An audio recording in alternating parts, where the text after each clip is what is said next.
Hello my dear friends and my dear students. आज का video में हम सीखेंगे most common idioms with meaning.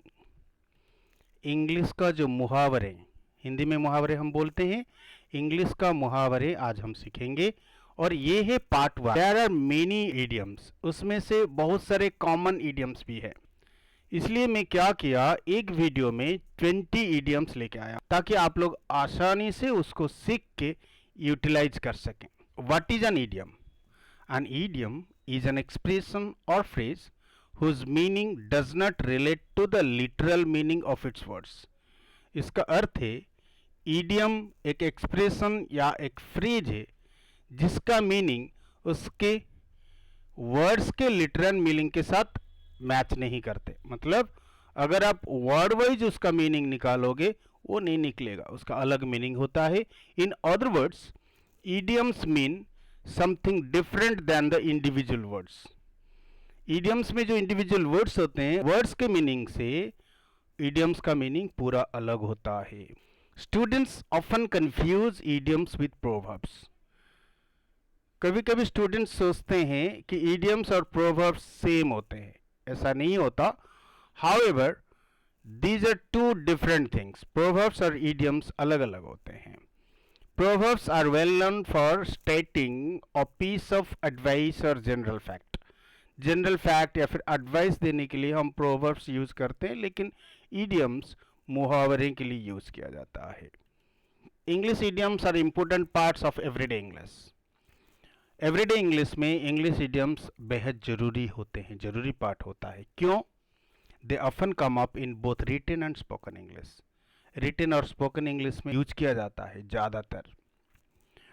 Idioms don't always make sense literally. उसका word wise या फिर लिटरल मीनिंग नहीं आता इडियम्स का, जो हम थोड़ी देर पहले बात कर चुके हैं उसके बारे में।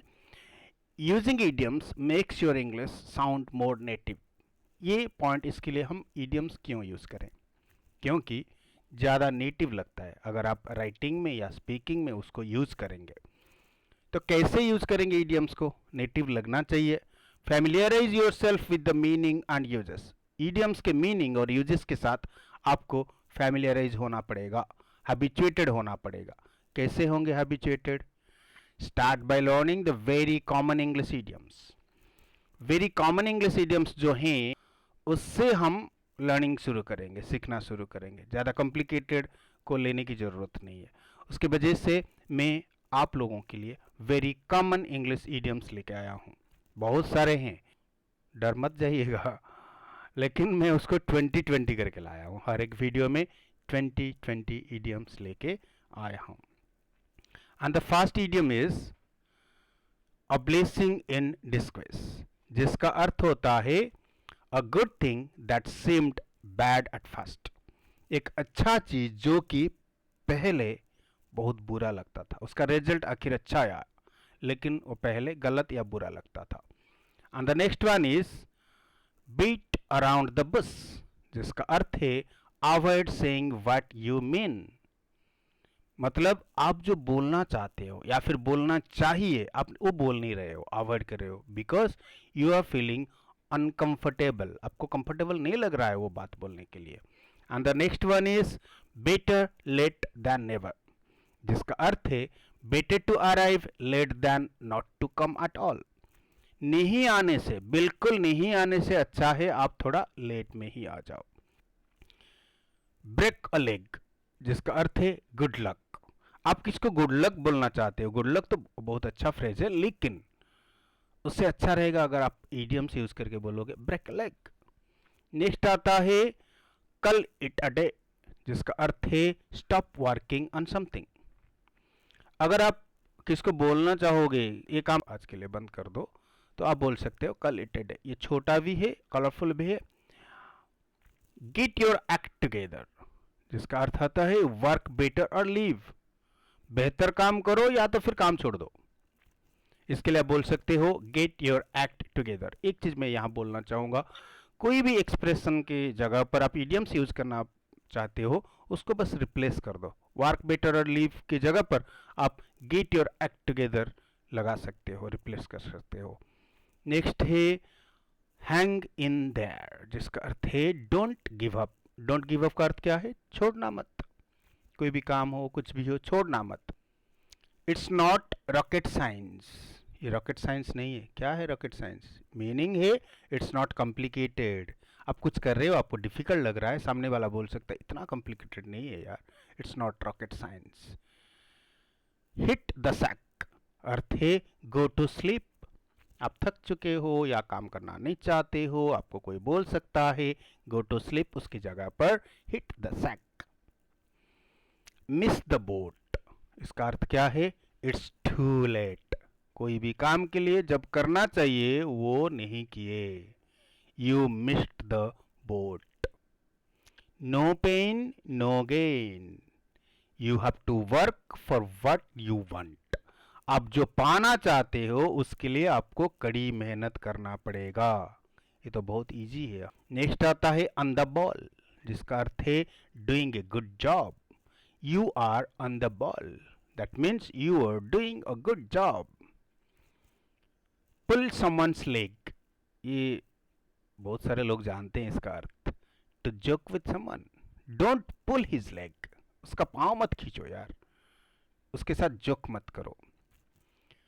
पुल योरसेल्फ टुगेदर, जिसका अर्थ है काम डाउन। कोई गुस्से में है, कोई ज्यादा भड़का हुआ है, उसको आप शांत करने के लिए बोल सकते हो काम डाउन, लेकिन उससे अच्छा pull yourself together. So far so good, things are going well so far. आपको कोई पूछेगा कैसा चल रहा है जिंदगी, कैसा काम चल रहा है, पढ़ाई कैसे चल रहा है, तो आप बोल सकते हो things are going on well so far, उसकी जगह पर आप बोल सकते हो क्या? So far so good. Speak of the devil, इसका मतलब आप समझ गए होंगे, शैतान को याद किया और शैतान हाजिर, आप बोलते हो ना? हाँ, the person we were just talking about showed up, जिसके बारे में हम बात कर रहे थे वही आ गया। That's the last straw, my patience has run out, मेरा धैर्य खो चुका है और नहीं कर सकता काम, ये लास्ट स्ट्रॉ है। अंडर द वेदर, सिक, बीमार, ही is under the weather. Wrap your head around, आपके सर को चारों तरफ लपेट लो, ऐसा नहीं है। अभी मैं बोला था कि इडियम्स का लिटरल या वर्ड वाइज मीनिंग नहीं होते। इसका अर्थ क्या है? अंडरस्टैंड समथिंग कॉम्प्लिकेटेड, जो आपको डिफिकल्ट लगे, कोई आपको बोलेगा रैप योर हेड अराउंड, थोड़ा समझने की कोशिश करो। नेक्स्ट आता है you can say that again, आप उसको दोबारा बोल सकते हो। नहीं नहीं नहीं दोस्तों, इसका मीनिंग ये नहीं है। इसका मीनिंग है दैट्स ट्रू, आई एग्री।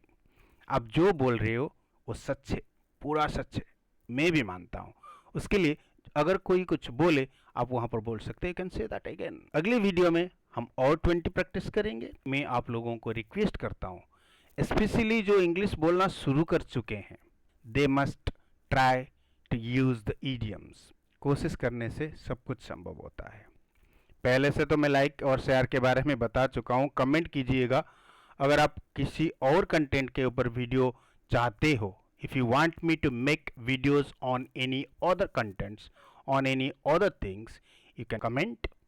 अगर आपको कोई डाउट हो तो फिर भी आप कमेंट कर सकते हो। whatever you have in your mind you can comment, and Samal English channel is always happy to help you.